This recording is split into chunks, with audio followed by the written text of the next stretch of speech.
So hello, everyone, and welcome to another conversation of the fourth cycle of conversations on corporeal architecture. My name is Maria da Piedade Ferreira, and today I am very happy and honored to introduce you to Yelena McLane. Yelena McLane, PhD, Department of Interior Architecture and Design, Florida State University in USA. Her research explores relationships between interior configurations and users' experiences within spaces and social influences upon these relationships in both contemporary and historic buildings to better inform design practice. Her recent publication focuses on the supportive role that interior architecture and design can play in assisting unhoused persons to cope with trauma and exit homelessness. Yelena, thank you so much for accepting this invitation and being here with us today, sharing your work. Thank you for inviting me, and I'm thrilled to be here today and share a few of my thoughts on Jacques Tati. So I'll start my presentation. Let's see. 1 second. All right, here's the present. That's not a presentation mode. Sorry. What do I do? Come on. Of course, when you need it, it doesn't want to work.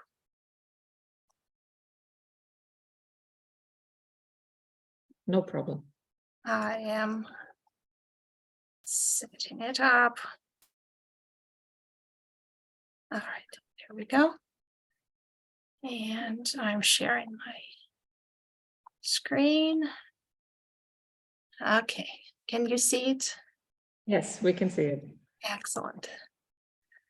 Okay, so the title of the presentation is New but Not Improved, Defective Domesticity in Jacques Tati's Monarch and Playtime.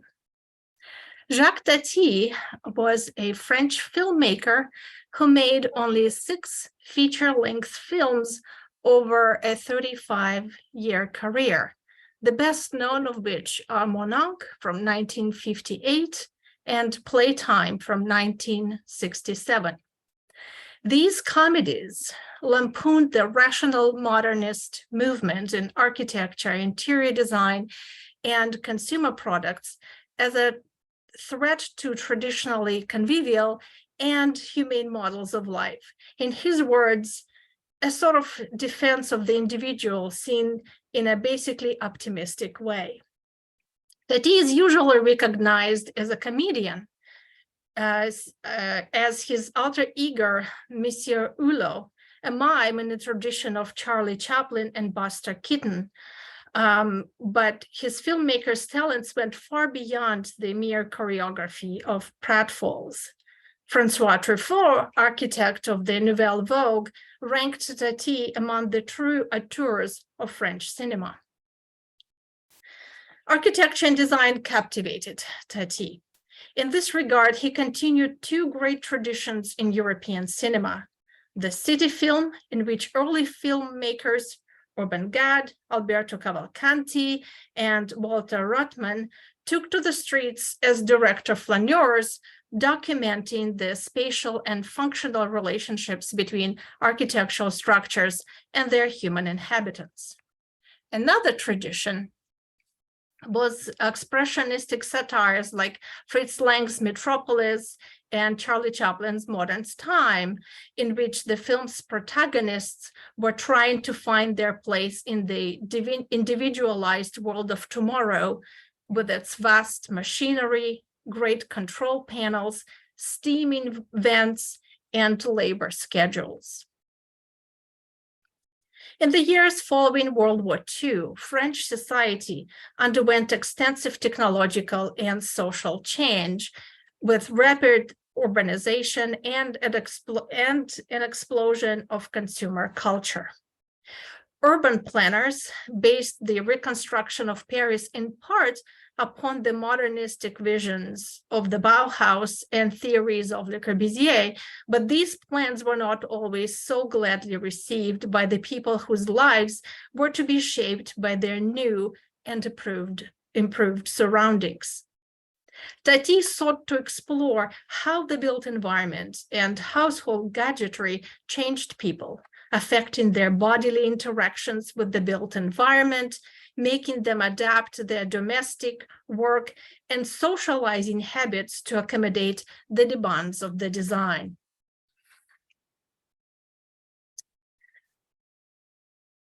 In Monarch and Playtime, Tati is not only acutely aware of the built environment, but the architectural sets play defining roles there. The streets, buildings, and interiors each function as supporting characters, engaging, confusing, and tricking their human counterparts, yet remaining distant and oblivious. Following Tati's style of corporeal miming, developed in the 1920s and 30s by Etienne Decaux, expressing emotions through bodily interactions with buildings, rooms, and gadgets play major roles in every scene in Tati's movies. He creates nuanced, yet very powerful visual and auditory pictures. And through that, by extension, our senses of touch, even smell and taste also become engaged. Tati meticulously plans every detail of the set. He loves showing the lengths and depths of spaces. He presents viewers with long corridor shots, overhead views of modular office furniture systems, square cubicles laid out like a chessboard. He invites the audience to witness these hypertrophic spaces together with the characters. Windows are particularly important in Tati's set designs. His characters physically and actively use, interact, engage with windows. Windows are the thresholds that connect the interior environment of a building with the street, a garden, or a beach. And this engagement with windows is very corporeal. Tati's characters look through windows, lean into windows, bump into large panes of glass, wash windows, and threw things out of the windows. In Monarch, the protagonist, Monsieur Hulot, directs a ray of sunlight reflected off of the window glass at a quiet canary, and the bird bursts into singing. He's actually, if you look at this image here, it's the top left image. In Playtime, a bus filled with tourists stops at a traffic light in front of a large glass storefront.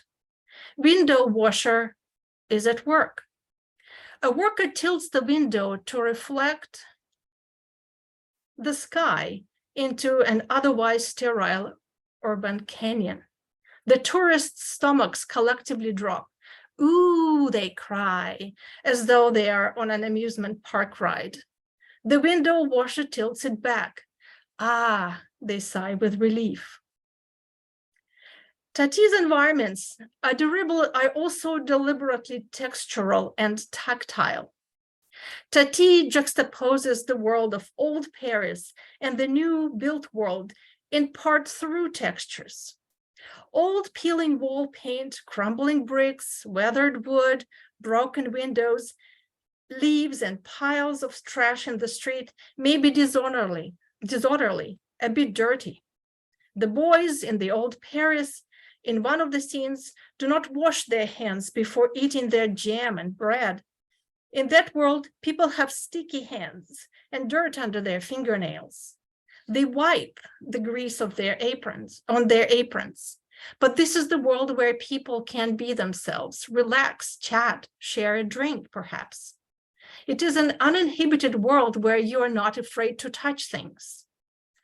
The textures of modernity are polished marbles, shiny metals, shimmering glass, and glossy enameled appliances. In this world, you can spot a dirty fingerprint a mile away. People wear gloves even though everything is clean. If you look at the image to the right, Madame Marpel, one of the characters in Monarch, she is the mistress of the house. She won't even hold a boiled egg in her hand. She uses tongs to put it on a specially designed boiled egg holder as her son, Gerard, watches with a long-suffering face. She sanitizes him before supper because he had just spent part of the day with his uncle in Old Paris. According to Tati's biographer, David Bellos, by observing people's behaviors and asking his friends and acquaintances about what they remembered about colors in airports and other places they frequented, Tati developed his own color theory. He believed that people did not actually see colors, or to be more precise, they did not notice colors around them, unless color had some sort of meaningful function. In Tati's view, people would recall significant colors, but for the rest, our memories are mostly monochromatic. That is why colors in Tati films look so subdued. Tati creates these effects by using color filters. Blue in the majority of the scenes in Playtime, echoing the cold, fluorescent lit world of offices. The drugstore scenes are in green, an homage to the traditional green cross of the pharmacy or an herbalist. The streets of Paris are imbued with a warm yellow. Perceptible color, the color that stands out, like red for buttons or some signaling devices, green for the drugstore lighting, or orange for a deformed plastic hose, always communicate a message. To portray these tense negotiations between modernism and livability, Tati contrasted industrial modernity with bourgeois domesticity through characters' corporeal engagement with domestic spaces and home appliances. He designed his film sets, dysfunctional interiors, uncomfortable furniture, and over-engineered gadgets as a means of revealing the frailty of modernist theory as applied to domestic life. Tati was skeptical of the reverence that society paid to modern architects in light of their highly devised buildings. As he observed, quote, "Everything we have in life today is made by the engineers. The one who decides that you have to go there and push that button. They do not ask you if you want to. They do not ask you what is your participation. So the people are lost." Tati may not have read architectural theory, but as an observer of the post-war rebuilding efforts, he had seen the effects that modernist planning and design were having on people's lives. In the 1950s and 60s, urban planners advanced the single-family home as one solution to the chronic housing problem, and to serve as a futuristic vision of the potential to which domestic life should aspire.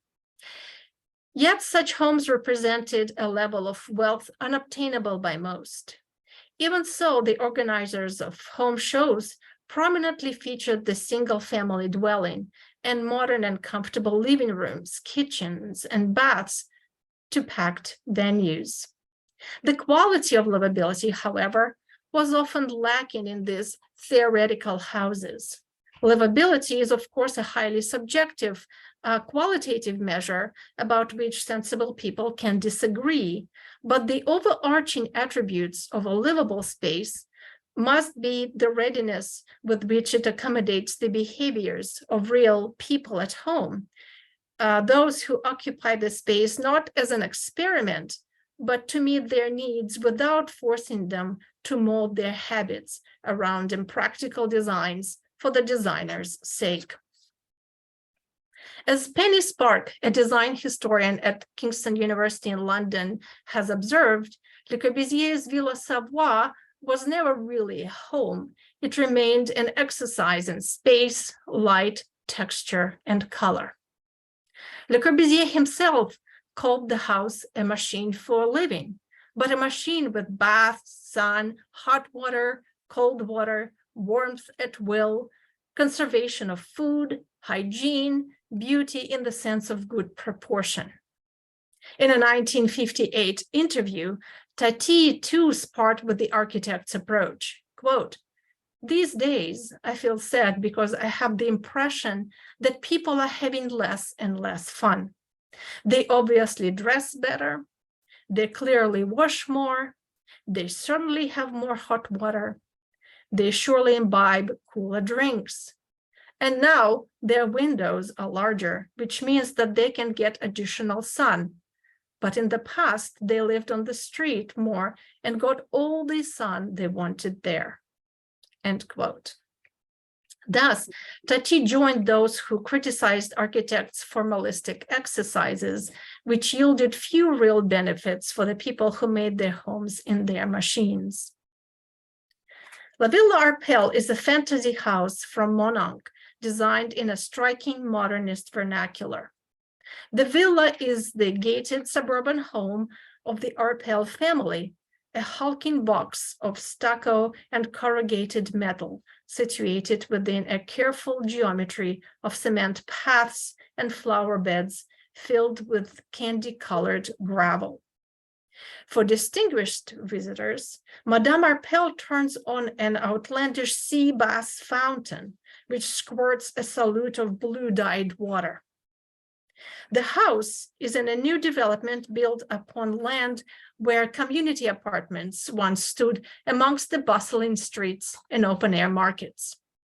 The Villa Arpels transcends the world of cinema to become a large symbol of the dysfunctions inherent to modern domesticity.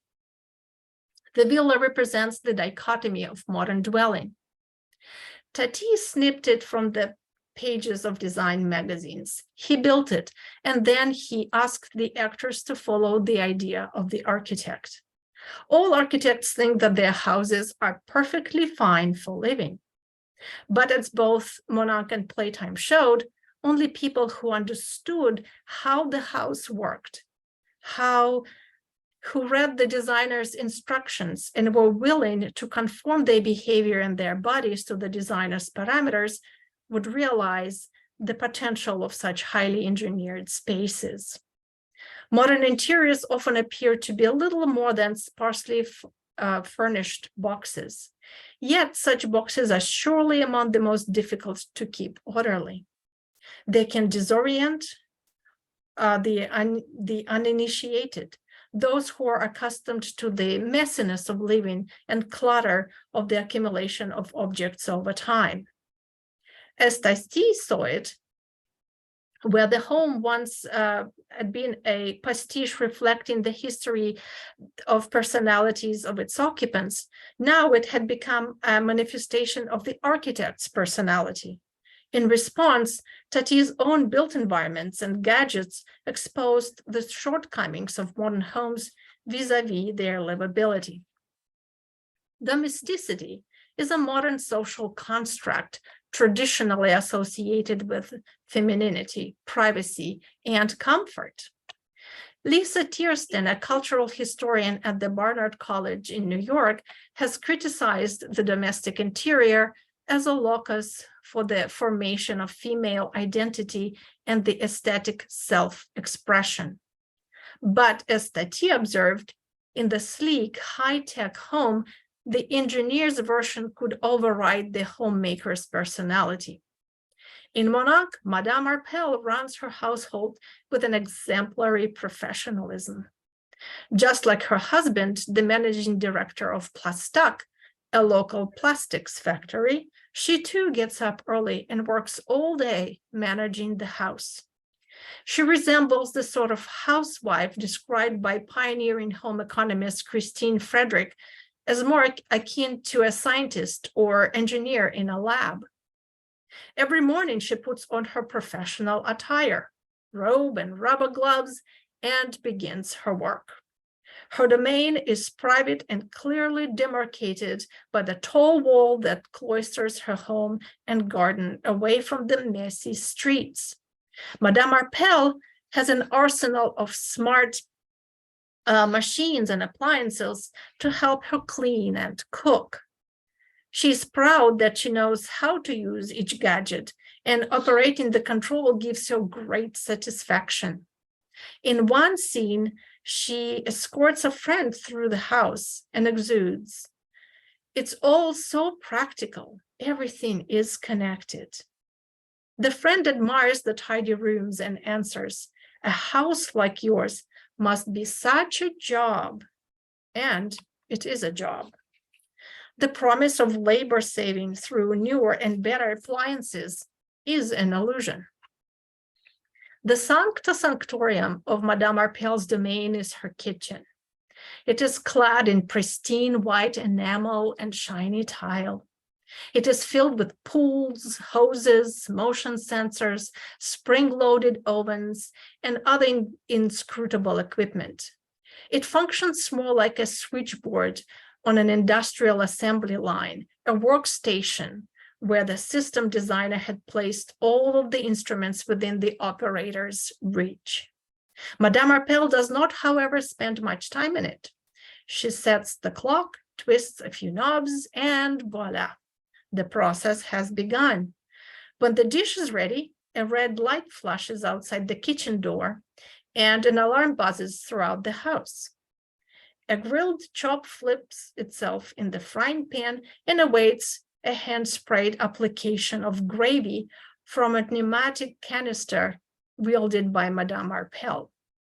When her son returns from an afternoon outing with his uncle Hulot, Madame Arpel pulls on her rubber gloves, seats the boy in a chair better suited for a dentist office than a kitchen, and presents him with a freshly irradiated egg.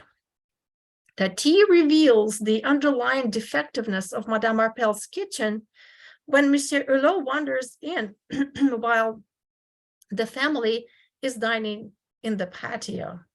The electric eye that controls the cabinets is, of course, unable to distinguish whether a moving hand actually intends to trigger the door. The speed and efficiency with which the door opened and closed transformed the mechanism into a snapping trap that threatens to dismember the unskilled user. Hulot is further imperiled by the seemingly benign red lens that appears to deliver a cleansing draught of radiation whenever an object is held before it. Madame Arpel uses this device only with the protection of her gloves and a long set of metal tongs. Tati leaves the viewer to wonder what side effects might follow from the several doses that Hulot receives. A round white pitcher springs from the cabinet. Hulot fears that he will drop it, only to discover that it is made of bouncy plastic. He plays with the pitcher as if it were a ball. He's enchanted with a clever design, which would presumably prevent the sorts of mess that follow when you drop a ceramical glass pitcher. He reaches into the cabinet and pulls out a tumbler from the pitcher set. He deliberately drops it onto the floor, and it shatters. The designer has failed to intuit that the consumer might expect that an unbreakable pitcher would be paired with unbreakable glasses.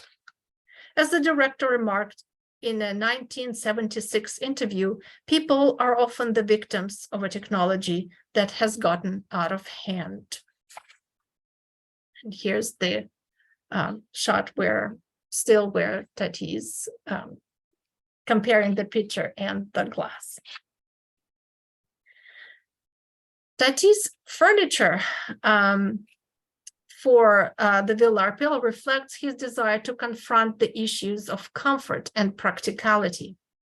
It is here that Tati's interest in defectiveness is enhanced by the many parallels that he draws between the utilitarian demands of the industrial work environment, where defects must be quickly removed from the system if profits are to be archived, and the designer's adoption of such forms to individuals' homes, where the homeowner more readily tolerates these defects and inefficiencies as long as the objectives of fashion are achieved. Tati found humor in the way that furniture designers wove common materials like rubber, string, and pipe metal into complex machines for seating in that were barely functional. A certain bowl-shaped wire chair strung with stretchy plastic appears both at the Plastak corporate headquarters and in the Arpel home. It is difficult to get into and even more difficult to get out of. The user is made ridiculous sitting with their knees at their shoulders. A green tubular sofa, in which Madame Arpels is especially proud, she says, "I must tell you, all of this was designed in my husband's factory, is so rigid and uncomfortable that the neighbor yelps in surprise when she sits on it." The Arpels' kidney-shaped sofa is never sat upon. It looks like a terrible place to sit. No cushions, no back support. But Tati shows that by literally upending the designer's vision, the piece becomes somewhat usable. By flipping the sofa on its side, Hulot converts it into a chaise longue and appears to get a good night rest. So here's definitely, he's playing off of the famous Charlotte Perron's chair with her famous picture of chaise longue Basculante from 1929. In playtime, Tati relocates his study of domesticity from the single-family home into an urban setting devoid of femininity, comfort, or privacy.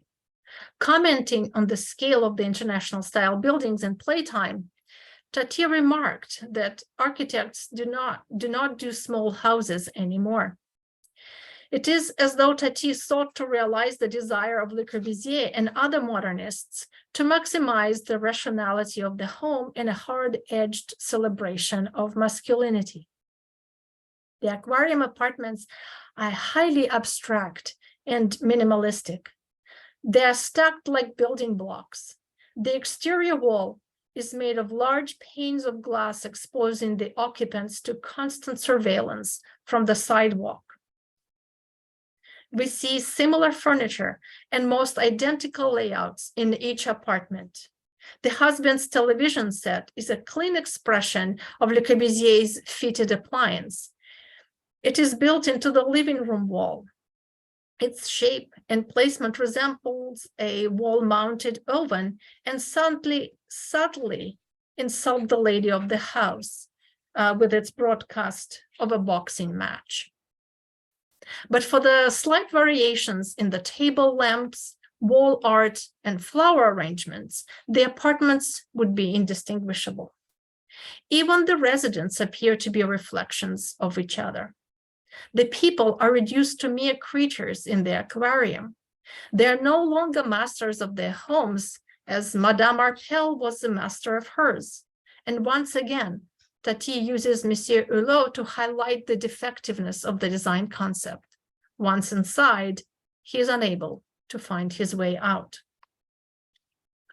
In playtime, Monsieur Hulot also visits an ideal home exhibition. The products all work perfectly well within their displays. It is a show, after all. But as soon as a pair of ladies buys a lamp, however, it stops working. It is broken, and it takes Monsieur Hulot yanking on the cord and flipping a seemingly unrelated desk switch to repair it.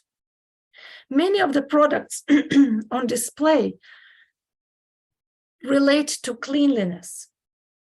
A sharply dressed businessman demonstrates a new model of electric broom with two eye-like spotlights attached. A gaggle of housewives oohs and ahs at the cleverness of the design.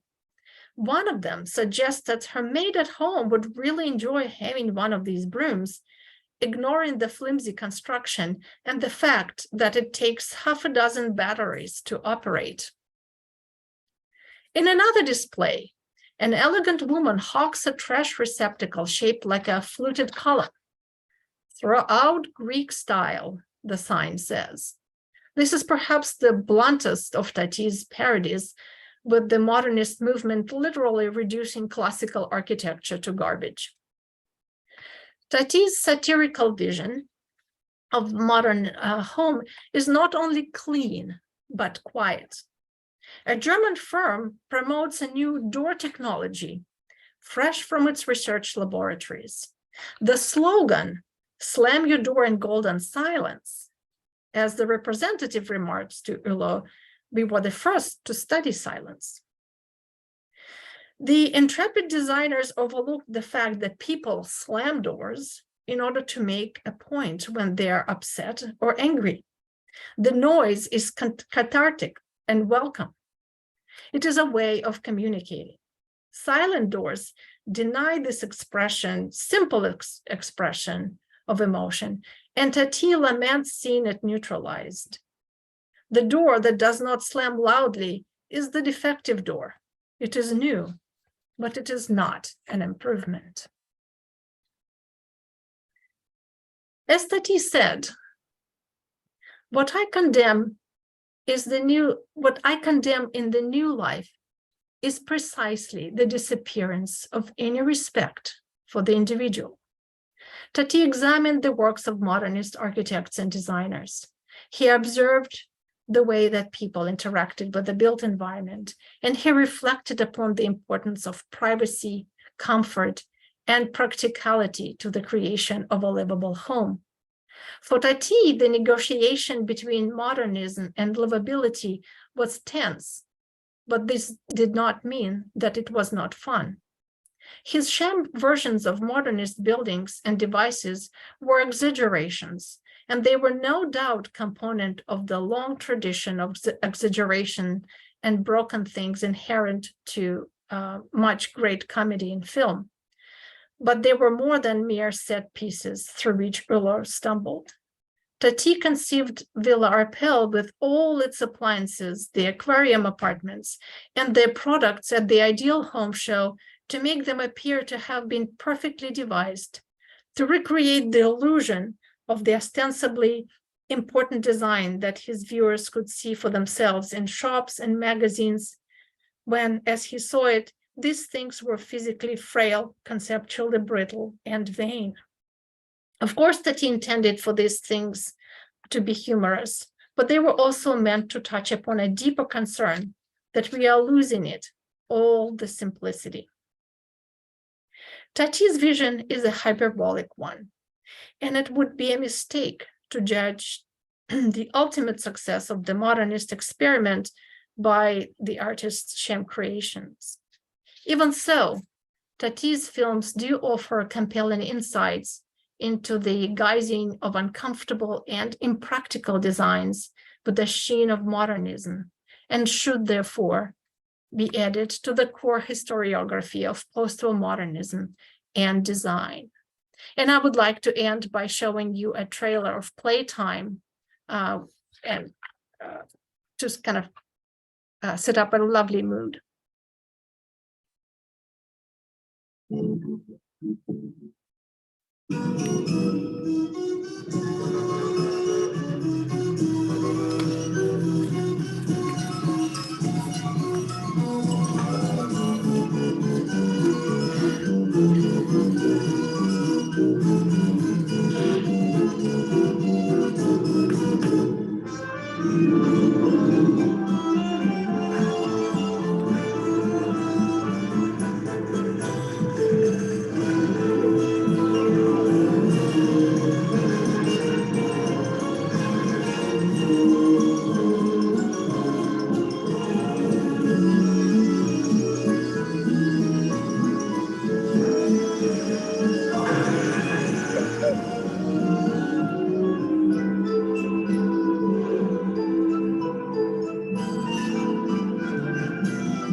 Okay, thank you. Thank you, everyone. Oh, thank you, Yelena, so much for this wonderful, wonderful, deeply thoughtful presentation, and also so much fun. I had to silently suppress my laughs because because it's so. Of course, Jacques Tati's world is wonderful and still so contemporary and relevant. We see ourselves in our interactions with our environment on the everyday with this, and it's funny and but also it's also the horror of normality. We are confronted with this, and we know that these designs in these buildings, they shape our lives, and ultimately they also shape ourselves. So in somehow we already accept and live with the dysfunctions that this environment has created on us. I'm here struggling to think how can I start to make you a question, because I am really overjoyed with the thoughtfulness in your presentation. Also, the precision and the depth of the analysis of the situations and the character you described was so satisfying, really, to follow and to learn from. Really wonderful. I will just start by picking up also on this idea, which is now also very much discussed because of course, the gender topics and gender issues, not just in architecture, but also in society discourse in general. And this figure of the housewife who runs the home like she runs a business. And in some ways, there is also sympathetic aspects to this character, of course, because she projects her whole self-esteem and competence and so on in running this show. So my first question to you would be, now, okay, we are in the 21st century, and we know that many things have changed, also in the way we design and in the way that we script the spaces that we live in. But from your perspective, and also your analysis as an architect and also as a researcher, how far do you think that we managed to detach ourselves from this script? From modernist script, you mean? Yes. Specifically in what concerns the gender roles and how we manage space, in how far do you think that we managed to find different scripts? This is an interesting one. Of course, modernism was all about scripts and prescribing roles of behavior, modes of behavior, was all about controlling kind of behaviors, interactions in our lives. So in that sense, I think we are still deeply in that modernist kind of world that they created for us. We have very little liberty from prescribed gender roles, or liberty from prescribed institutional kind of patterns of behavior that actually very often buildings communicate. I think we are starting empowering users, students, depending on where we are. If we're talking about university community, for example, studying, we start giving people some choice, some freedom, empowering them, but very often we still have a long way to go to really break the narrative, to break the script, and allow each user craft their own narrative of how they want to live. And in that sense, it is class, it is social, it is gender. So I do not see kind of the difference between them. They kind of fit neatly in each of their own niche. And if we talk about homes and domesticity, I think our homes are some of the most conservative environments that we are designing for. And it's interesting to unpack why that is the case. Kitchens have not changed. Kitchen design has not changed in over a century, pretty much. The promise of efficiency and time saving is kind of we're still waiting for that to happen. So it's wonderful to just think about this and live it, knowing kind of analyzing it, but I don't know I'm not sure that we have broken the narrative, so to speak, the script yet. Mm-hmm. Well, but this is an interesting aspect because in some ways, somehow the script also brought a lot of liberation from other conservative patterns we had before. So we know that the modern housewife, she is somehow a little bit more free, not to have to spend so much time in the kitchen taking care of a stew that would take a lot of time to prepare and so on. And she could use that at the time to do other things. So we don't see her really doing any of those things, but she could be reading, playing, listening to music, having business meetings. So we now know that we women who work and who also maybe run households and so on, we know that it's kind of convenient to leave something in the oven and then use the rest of the time to do something else. So of course there were many advantages, but we also know that many people, specifically men who work very hard, love to spend a lot of time cooking very laborious meals because for them it's very, very relaxing. Mm-hmm. So it also has to do with our own expectations around culture and gender roles and how different people perceive different activities in their own subjective way. Absolutely. Well, I couldn't agree with you more. And I'm one of those lucky women whose husband does enjoy relaxing in the kitchen after busy work days. Too. Me too. I have to say, I love to eat well, and I'm very well fed. I'm also very, very lucky in this regard. I don't want to dominate the discussion because I think for our students, I think they were not familiar yet with the work of Jacques Tati. Yeah. So I think I saw many reactions, and I'm sure that you will watch their films because they are definitely worth it.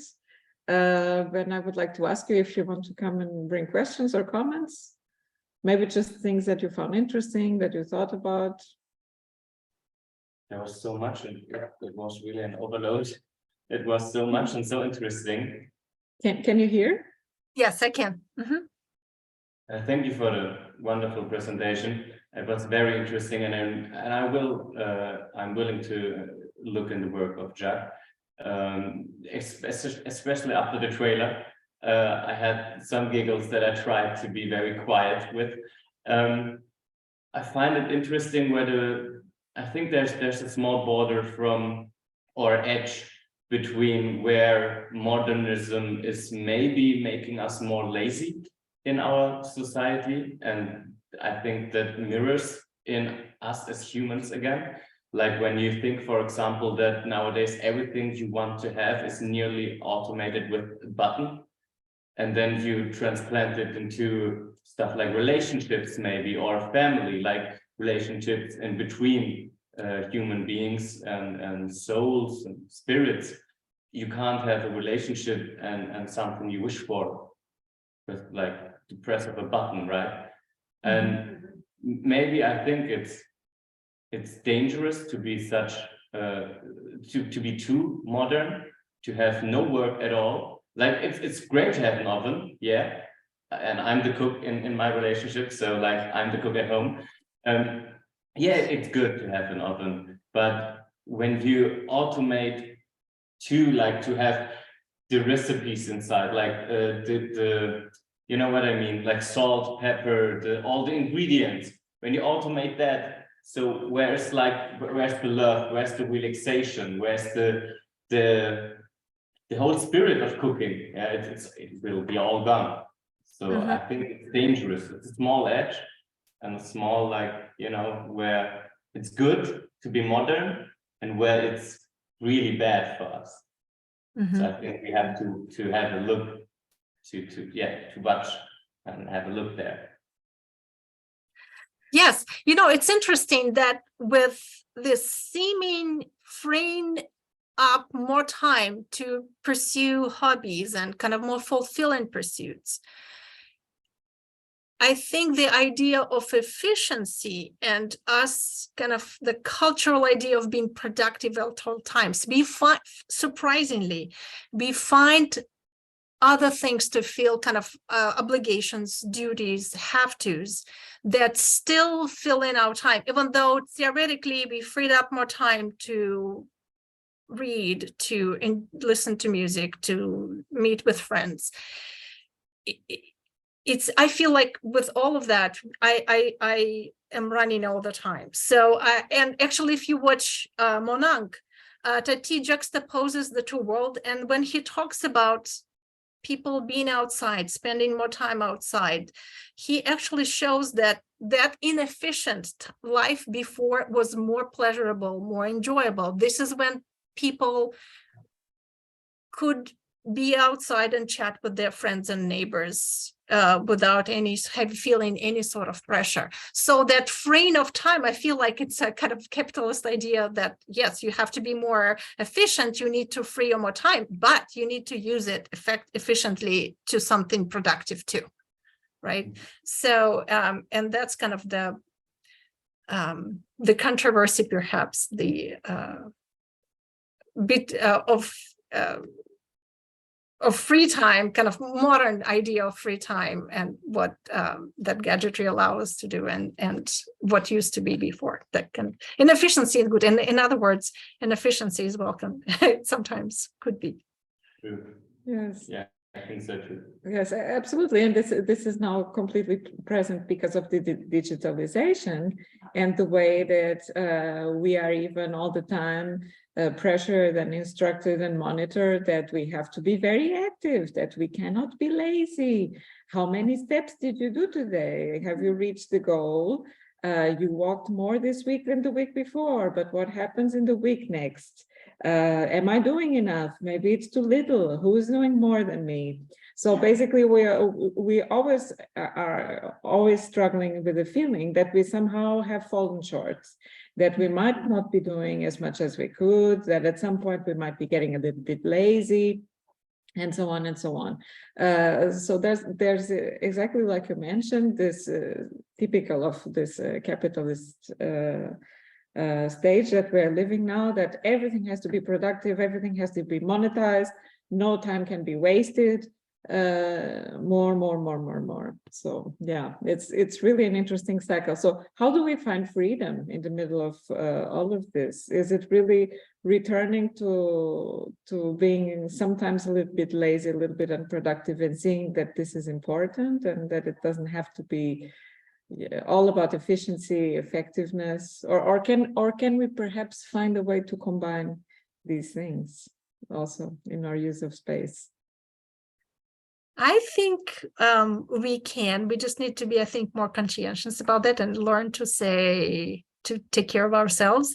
But then as a professor and teacher, I also see that like the workload that our students have has increased, or even over the last 2 decades, enormously. And I feel like I sometimes stop myself. I know that students have their own lives, and I stop giving them more work. They're already busy.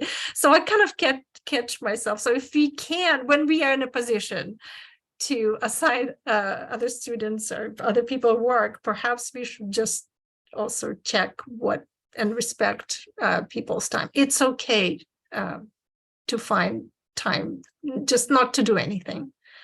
To make some cookies and enjoy holidays and have some wine. We just had this conversation before, and it's wonderful that now we have this conversation with you also. Of course, because we just talked before that, of course, we won't be able to spend Christmas with our families because we have the assignments to do and so on. And this can happen. We can't continue to say, this is the architect's life and that's how it goes. No, we have to learn how to say no, set limits, and actually enjoy life without appliances and without thinking that we need to mediate. And we don't have to record and document everything. We can rely on our memories and our experiences and not even think about it, just be. Is there any more comment or question here? Yes. Yeah. Okay. Thanks for your talk. I think it was quite interesting to see the picture of those men outside, where it was more dirt and a lot of things going on in the outside world. And the other picture of these really hygiene room where the boy was totally staring because he was quite confused why she just didn't take the egg in her hand. And it was funny because my older sister has a new home and she's the one who's really new things, more modern than comfort, and I'm more comfort and modern. And it was nice to see that my little sister, when she visited her other sister and we were there, she was not quite dynamic and she didn't want to sit on the sofa or laying down and relax because it was everything so clean. She didn't want to draw something or even make food. And when she was in my home, she was totally relaxed, and just because nothing was that clean.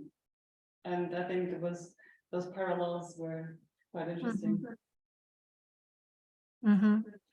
Yes, that modernist obsessiveness with cleanliness, with whiteness, with shininess. And Tati, of course, juxtaposes that with utter like griminess of the old Paris. And I think in reality, perhaps for him, perhaps it's also nostalgic. I know in the reality, probably they were not particularly nice, pleasant living conditions for many people. I know, as a matter of fact, I know people had shortage of baths. They couldn't take baths. It was tough. But I think he kind of idealizes this world in a nostalgic way. And he's, I think, just trying to capture the good things, the conviviality, the joyfulness, the uninhibited kind of relaxation that interactions that people could have with each other in that old world. And for him, I think that old Paris represents that. Yes, Yelena, and I think that an important point here is also that, and I say this also coming from my own personal perspective around many of these topics. I grew up in a pretty cramped household. My parents had lefty intellectual people who are very nerdish and don't really care much about organization and so on. So me and my two sisters, we kind of became very orderly, organized, and they would say probably very fascistic people. And I have to say that with the whole pandemic and the whole, we had to really pay attention to the hygiene. So I really, I had a whole regimen like this character, I was in mistress of the house mode. Anything that would, before entering the household, would immediately go to the machine. And yes. I was completely thinking about, the microscopic level of the whole thing. And now that finally we are getting more adjusted, in a different state of things, I started to really appreciate some of this relaxation. And also we architects, we always strive for perfection and so on and so on. But there's also an emancipatory and liberating interior movement that we can do of political resistance to say, we don't have to be perfect. We can do our best and be hygienic without being, we don't have to live in a laboratory or in the most disinfected, sterile environments. There has to be an in-between. And I think it's also important to be able to make this decision. Yes. Do you also have a comment? Yeah, I was just thinking that like with this idea of modernism, we have become, I think we've started relating efficiency with intelligence in some way, that how faster you can do, how quickly you can finish, and how better you can manage your time so that you have time for these other things, which possibly make you more productive and richer as a person. I think, like I have read this in a book that like people before us, when they used to practice a craft, like they used to know, if it was handmade, they used to know each and every part of the process, like getting the raw material, making things, then distributing it, and then gaining the profit. But now it's become like Henry Ford's assembly line, like one person gets the material, the other makes it, the other markets it, and then the other sells it. So we've become these tiny parts in a whole of like a big process, and none of us know the whole thing. Everyone is specialized in one thing, but is it actually making us more smarter in that, or just dumber overall that we can't even see the whole picture? So that's actually helping us, or it's just, I don't know, like, is it too much specific that it's you losing the whole point of making or creating anything? I don't think, I think that he embraces modernity. I think he enjoys it, but he is just helps it actually improve and be better by being more mindful of people's needs. And so I think fundamentally but the last image that I showed, where the one of the characters is holding lily of the valleys flowers, and the lampshades are shaped like those flowers. So I think for Tati tries to find poetry in modernism. He's seeking it, and I think in his films he wants to inspire architects to be more metaphorical, to be more poetic. You can be clean, and you can be serve people's needs and respect their personality. So that's, I think, the challenge even for architects today, to combine the two in a poetic way. Yes, yeah, I would just make a comment on this because of the assembly line, and because you mentioned Fordism specifically, and Fordism with all its flaws, it wasn't the worst model, because originally Ford, he created this model to de-alienate the worker. The idea was that the worker knew, or at least that was the philosophy, that, and it was for the Model T, for the car, that you were participating in this larger whole, but through your work, you could get this thing. So it also had somehow also larger social implications, and it brought a lot of positive things. And industrialization in general brought a lot of problems, but it also raised the life quality for most people. And also modernism, the whole agenda was also to improve the conditions, because people in the new cities were getting more and more cramped, and there were really diseases, there were really problems that needed to be solved. So we also have to see the whole context. Yeah, but without spending too much time here, Milton is asking for time to speak already for a long time, always very patient.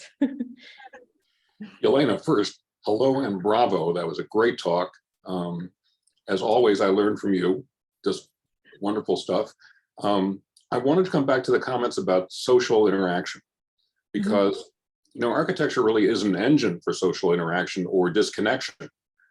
Does both with great ability and great power. In the US, I don't know about elsewhere, but in the US, there's now something that happens in every house of almost every price range, which is to knock out one wall of the kitchen and put in a counter and put in stools so that it's not so isolated. It's, you're connected to something called the great room, where everybody's hanging out. There's sofas, a big screen TV. So there's that urge to break out, which is not talking about who's in the kitchen at all. And sometimes these kitchens are fairly small, and then they have this thing. But in the more expensive houses, there's room for more than one person in the kitchen. In my house, we have a small kitchen. We don't have an opening to the next room, but everybody crowds in the kitchen. Doesn't matter what's going on. Doesn't matter if it's too hot from the stove. That's where everybody wants to be. It's a social space. In 50s houses, there were often tables in kitchens. And so the kitchen would be an L, and then the leftover space would be a 2, 3, or 4 chair table, which could be extra workspace, but also people would hang out in the kitchen. I think that's part of the architectural decision-making that we need to be really thinking about all the time, is how it feels. Is it too smooth? Is it too uniform? Is it too repetitive? And while we think about that, the metaphoric part, but also really how people operate, the social part of it. Mhm. I think perhaps kitchen is the hearth of the house, and I think we are drawn to it kind of as perhaps even kind of primordially as social creatures, right? The heart, the fire, gathering around food. Historically, people gathered around fireplaces to tell stories. This is how traditions were shared. This is how the society was structured around fireplaces. So that's why I think we love gathering together in the kitchen. And I grew up in the Soviet Union. Of course, this is where everything happened. Life happened in the kitchen. They were tiny. But like you said, Milton, it doesn't matter how large it is. People would always, generations, we would also crank our radios to listen to Radio Freedom. So the dissidents would gather in the kitchen. So we had an even term for kitchen talks. So yes, kitchen is the heart of the house. At the same time, what's interesting is that actually it seems like the smaller and the more cozy it is, the more welcoming it is for socialization, because in new McMansions, they have huge kitchens that the moment you set your foot in it, you feel like, oh, I don't want to be here. This is not my space. Ceilings are too high. Everything is too sterile, uniform. So I doubt for some reason that much socialization happens in these kitchens. So it's interesting, the size, the kind of the cozy factor, I think, is important, and whether it actually cooking actually happens. I think people get together in the kitchen when they eat. So in that sense, kind of kitchen design needs to have affordances for sitting and waiting and chatting while somebody else is cooking, and getting together as a family, not perhaps huge, but as a kind of nucleus family to get together and to get together and have a meal, breakfast, a quick snack and chat, and standing places. It's actually perhaps worth exploring. Allow people to stand by the window. That's another important space, it seems, in the kitchen. People love hanging in the window, looking in the window and chat, and kind of that's important too. It's also turf. I think it's probably the most important turf that's shared by everybody in the house, regardless of who's doing the kitchen, cooking in the kitchen. It's a really important space. People claim other areas for themselves, but ultimately the kitchen is everybody's. I knew it was a breakthrough when my best friend's family gave me refrigerator privileges at their house. That was a true friendship. Yeah, and we also have to think that there are those very weird people in this world, myself included, who sometimes really like to eat alone.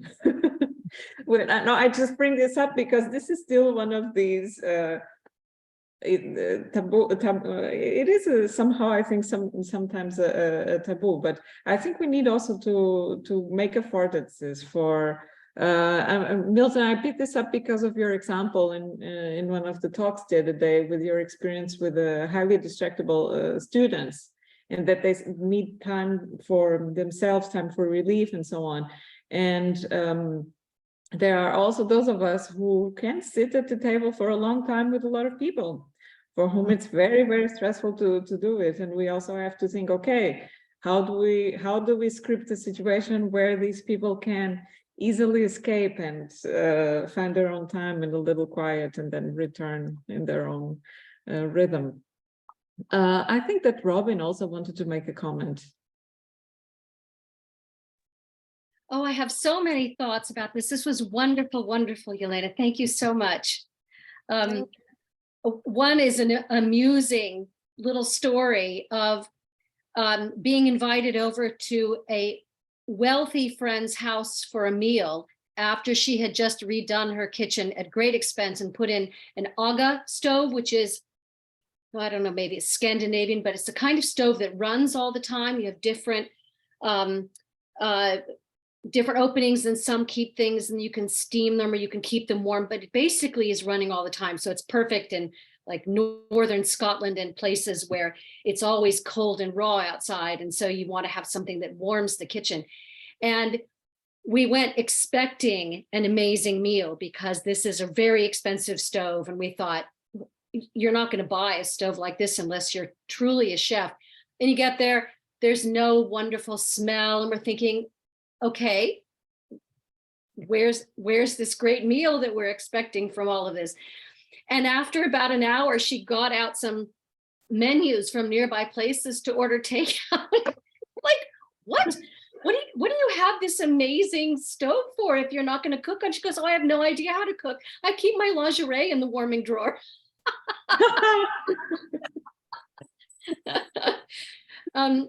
But so anyway, that's just a funny thing about kitchen and you know, different uses that people have or don't have for their kitchens. Anyway, my understanding of part of the beginning of modernism is a wish for that. There's germ theory developing, and we had that first pandemic of the flu and tuberculosis that was, you know, killing off a lot of people. And so this aesthetic came to be of the sanitariums, where the people went when they had TB, and everything was white and cleanable and sanitizable and sterilizable. And that we valued that because you might die of boredom, but you won't die of germs. And that became a little bit of an aesthetic of, I think of just hitting something very deep about a survival instinct, as well as maybe morality thing of, well, if you're clean and healthy and so on and so forth, that somehow you are more superior to people that are, you know, just allowed to kind of grunge around in the dirt or something like that. And that is also kind of reflected in the windows. You were showing a lot about the windows and how the windows grew, and the window is, in a way, it's like a wall, isn't it? You can't pass through it, so you can't communicate and play with your friends. You don't get dirt on you, whatever. And yet it's a visual thing, so people can see in. So your life becomes maybe more sanitized on the inside. It's edited for viewing, so you communicate with other people, but it's a one-way sort of a thing where you are visually editing a bit of your life so people, you see what you want them to see. I know that in the Netherlands, where there's a great deal of pride put on keeping your windows pristine clean, because you want to represent that as people walk by, you have nothing to hide in your life, that you live a righteous, transparent life. People can see in, you've done nothing wrong, you've got nothing to hide. So there becomes a kind of ethical measure and a sense of righteousness to having these clean, pristine windows people can look in and see. And now we've translated that a bit into putting our lives into online presentations, so people can see in through the glass or plasma or whatever this is of the screen, a very much edited presentation of who we are, and an edited communication between one another. And I think that's one way that, what you asked earlier, Maria, how are we changing from modernism through today? And I think that's one way that we're doing that. We still are very, maybe even more so, edited with one another. And we don't have the same kind of personal interactions that we did when we just walk out on the street and you find who you find, and you're outside in the sun, and life is good. Yes, I think Tati actually captured that idea of being on display very well in Madame Marpel, and actually in the fishbowl apartments too, apartments too. So Madame Marpel, she's when you watch the movies, she would turn the fountain on only when an important guest comes. So her existence at home, yes, she manages the house, but that's under control. She derives kind of personal pleasure from that. But then there's another side that Tati shows, that it's all for display. It's all for communicating who you are, that you succeeded, that you are clean, you are not with those dirty people. You have made it. And I think she would totally embrace Instagram or TikToks nowadays. she would be featuring her house, definitely there. And then aquarium apartments, I think he takes it further. In the aquarium apartments, it becomes kind of like your natural environment. You stop noticing that there is window, you kind of like, that's kind of my life. It's almost public, it's on display. I'm curious, he's wondering about that. I don't sense that he is judging it in any way, but he's wondering, what does it feel like to be in that place? And he's, in a way, by normalizing it, he puts people on display and seeing how that might affect kind of their behaviors, their feelings moving forward. So it takes certain type of person readiness to embrace that and be comfortable with that lifestyle. I don't think Monsieur Hulot would be. And it's interesting that he never shows the interior of Monsieur Hulot, how he lives. He never shows interiors of the old Paris. He only shows interiors of the new buildings, and yeah, that's it. Well, I would say that the archetype now is perfectly embodied by Kim Kardashian, who even has now her own design line and interiors, and we cannot underestimate the effect, her agency, first of all, but also the effect that this had also in shaping a lot of our current aesthetic considerations. Yeah. I'm sorry to have to say something again. I really wish that we would have like over an hour to discuss, because it is so interesting. I just wanted to say something about the comment which was made right about now, about cleanliness and about being dirty. I do know a lot of people, and I do know a lot of them personally. And I really don't think that being clean and, well, too clean, let's say too clean and too sterile is something positive and like above the others, because you will get, like, when you grow up without any dirt and stuff like that, and I saw it in my life and the life of my friends, right? You will have like allergies for like dust, like I'm talking dust in a home, because you never see the outside. You will be like lactose intolerant and stuff like that, and it all comes because your body will not experience all these different type of things, and dirt and, you know, like flowers and pollen and stuff like that. If your body is not confronted with it, it can't get you know what I want to say, yeah. That's one thing. And the second thing, I read it in an article in a magazine called Detail, which is an architecture magazine. And I read an article inside that with being too clean in architecture, there is a big, dangerous step in, to not having, what's the word again? Culture. Because with all the little aspects and like details in architecture or model design or like interior design, there's also culture and like the history of the place where you live in. For example, in London, there are fences that were once in the Second World War used to transport sick people, right? They were like to lay them down, and they reused exactly that to be now in a fence in a garden. And for modern architecture, it would be too waved and too detailed with all the metal strings, and it wouldn't be there. But this old architecture with the details and not this cleanliness and stuff like that tells history, tells where we came from, what we used it for, right? What made us us. So I think these are two very important things. I just wanted to make it short, I'm sorry, but there are so many things that I'm thinking about now. Yeah, but I wanted to say that.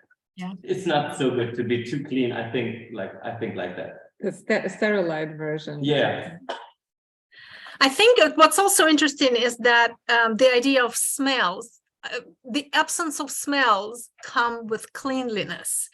And so in that kitchen, you can't imagine Madame Marpel's kitchen ever having a smell, right? Yeah. Even that steak that when you watch the movie, when she cooks the steak, it's always kind of, it's one steak, and God forbid that it kind of creates some sort of odor.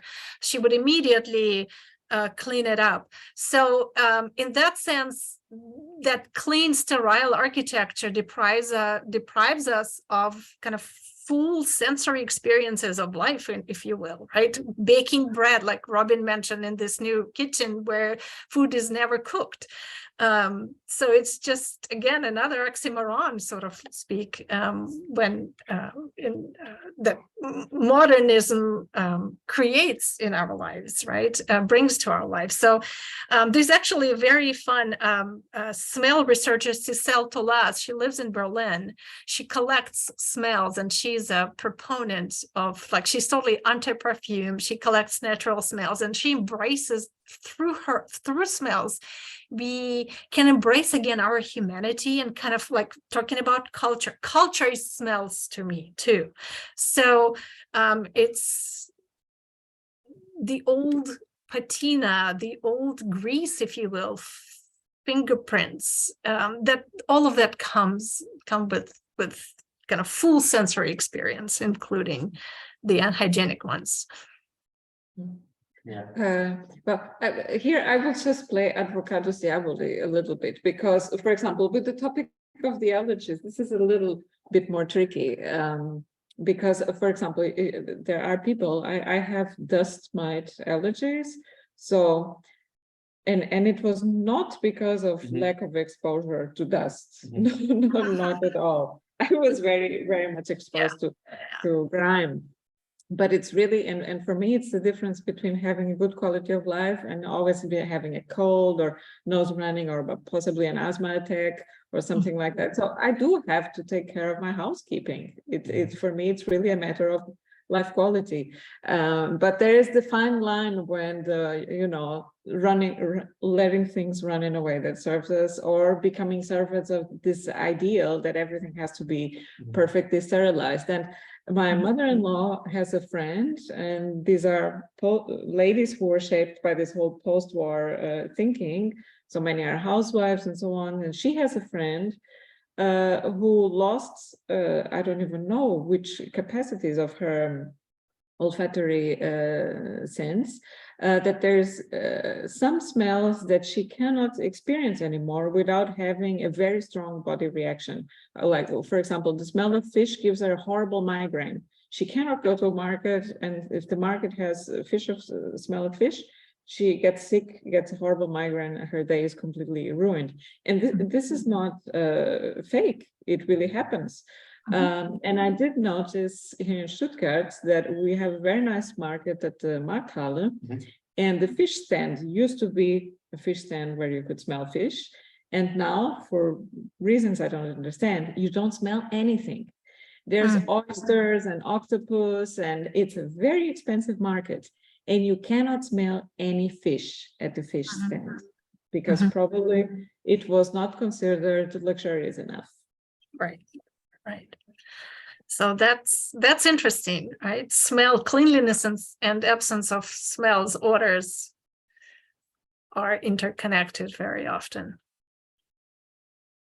Well, we could continue with this conversation for a long time, but unfortunately I have to be mindful of the time of our students, and it's already a little bit late here, and of course also of your time, Yelena. Thank you so much for being here, your generosity, sharing your knowledge and your research with us. This was really wonderful, and I cannot think about a better way to end this fourth cycle of conversations. It was really, really wonderful. Thank you so much. Thank you. Thank you so much for having me. It was a wonderful conversation. And I hope, wishing you best for the holiday season and for the new year. Thank you. It'll be a good and excellent year for us all.